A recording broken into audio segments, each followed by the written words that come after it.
Amados, sou Adriana Poteschi e estamos hoje na segunda parte da nossa trilogia sobre o perdão. No outro episódio, nós vimos o perdão de si. Hoje nós vamos pensar a respeito do perdão do outro. E para isso eu vou citar como exemplo um filme muito interessante com a Julia Roberts que se chama Olhos da Justiça, onde ela perde uma filha, ela é uma policial que perde uma filha que foi assassinada, estuprada, e ela mesma encontra essa filha na lata do lixo e pensa na gravidade, na dor dessa perda dessa mãe. Enquanto policial, ela tem uma forte sede de vingança e até um momento um dos amigos diz, vamos matá-lo, mas ela ainda diz que matar é pouco para esse animal. Enfim, o que ela faz? Ela consegue raptar esse assassino, ela descobre quem é o assassino, ela se muda para o interior e numa casa, nos fundos da casa, uma espécie de uma jaula, onde ela tranca aquele homem por anos. O que esse filme nos ensina? Ela trancou por anos esse homem e todos os dias ela entrava na cela para alimentá-lo, só. E não dizia uma palavra para ele. Tanto que quando o amigo descobriu tudo o que estava acontecendo, porque o amigo dizia para ela assim, você envelheceu 1000 anos. E ela, excelente atriz como foi o filme que eu vi ela mais feia mesmo, representando essa falta do perdão. Quando esse amigo descobre esse homem preso, esse homem já barbudo, naquelas grades, diz a ele assim, pede para ela, por favor, que pelo menos ela fale comigo. Só que às vezes o veneno mais cruel é o desamor mesmo, é o ignorar, é o silêncio. Por que eu trouxe esse filme como exemplo? Nós podemos usar esse filme para as grandes tragédias, para grandes perdões que você precisa dar? Podemos, mas nós podemos usar também para pequenos perdões.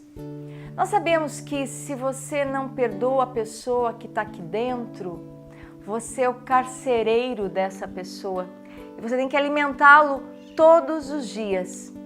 E você não tem vontade de soltar essa pessoa, porque essa pessoa talvez vai ser feliz.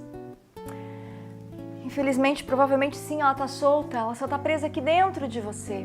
Esse é um outro desejo de vingança, né? Eu quero que o outro sofra o que eu estou sofrendo. Mas talvez o outro seja plenamente feliz. E eu estou falando agora de uma simples, entre aspas, dor de uma separação. Simples entre aspas, porque a gente sabe o quanto perder alguém que a gente ama dói e é sofrido. Mas eu conheço uma pessoa que perdeu esse marido, que deixou ela há muitos e muitos anos atrás. Todas as vezes em que eu encontro essa pessoa, ela fala a seguinte frase: quando fulano me deixou, não vou dizer o nome porque é um nome muito específico, né? Mas ela usa muito, quando fulano me deixou. Só que o fulano deixou ela quando os filhos dela tinham 6 anos. Hoje os filhos já têm filhos de 6 anos.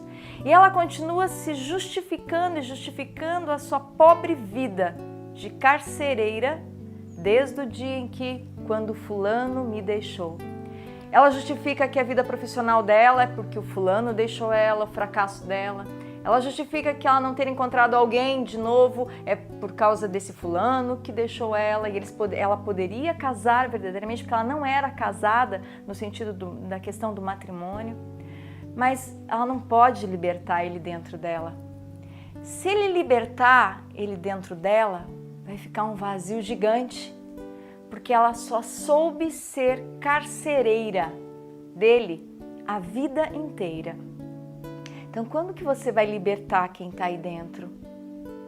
Tem mulheres que, diante de uma situação de traição, homens diante de uma situação de traição, perdoam, se reconciliam, mas continuam se vingando.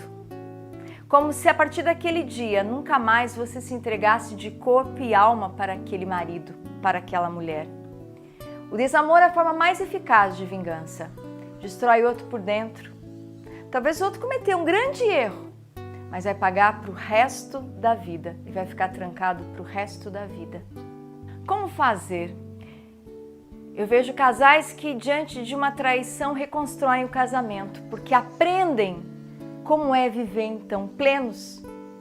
Uma vez uma pessoa disse assim para mim: hoje eu agradeço por essa terceira pessoa ter surgido na nossa vida, porque hoje nós temos o casamento que a gente sempre sonhou. É difícil, claro que é difícil, mas é preciso olhar o outro como se fosse a primeira vez. O perdão do outro requer isso, olhar o outro como se fosse a primeira vez. Como assim? É o sentido do recomeçar. Sabe quando a gente vê alguém pela primeira vez? A pessoa tá bonita, você acaba de conhecer, você vê aquilo que chama atenção na pessoa. Então olha a pessoa que te magoou como se fosse a primeira vez. Treinando isso em mim, na minha vida, uma vez uma pessoa esqueceu dentro de uma sala um livro de arranjos de flores que eu havia comprado, que eu havia montado alguns arranjos, e a pessoa esqueceu aquele livro ali. E eu passei e disse: nossa, que arranjo lindo! E eu me surpreendi com aquele arranjo. Depois que eu me toquei que eu já tinha visto aquele arranjo antes. Ali eu entendi o que significa olhar como se fosse pela primeira vez. Não tem como não citar Agostinho, que diz: temos que aceitar o outro. É fácil se sabemos que o outro não é somente aquilo que é. Pode ser melhor. O outro é mais do que o erro, viu? Muito mais do que o erro.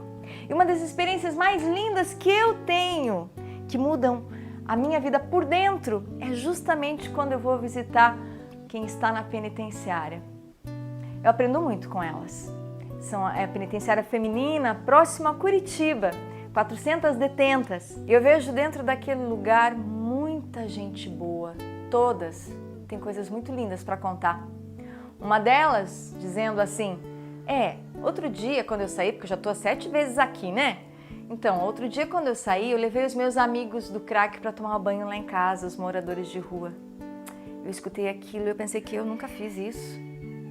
Uma outra lá contando assim: todas as vezes em que a gente arruma um dinheiro, eu e meu marido, e a senhora sabe que não é do jeito muito certo não, né? Porque ele tá lá na penitenciária masculina, a gente pega o dinheiro, passa na panificadora e compra pão e um refrigerante e levamos lá para as pessoas que moram embaixo do viaduto tal. Eu escutei isso e eu pensei que eu nunca fiz isso também. Então a gente precisa ir para esses lugares, sabe? E aprender que dentro dessas celas tem gente,